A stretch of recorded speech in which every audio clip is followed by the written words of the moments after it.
இப்ப எதுக்கு ஆஃப் பண்ண? ஏன் இப்படி பொண்ணுங்க இடத்தெல்லாம் பார்த்துட்டு இருக்கீங்க? நல்லா இருக்கு, நீயும் பாரு.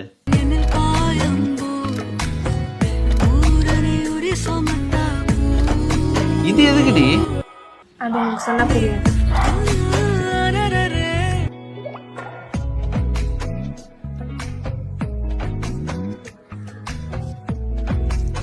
இது எதுக்குடி? உங்களுக்கு சொன்னா புரியாது.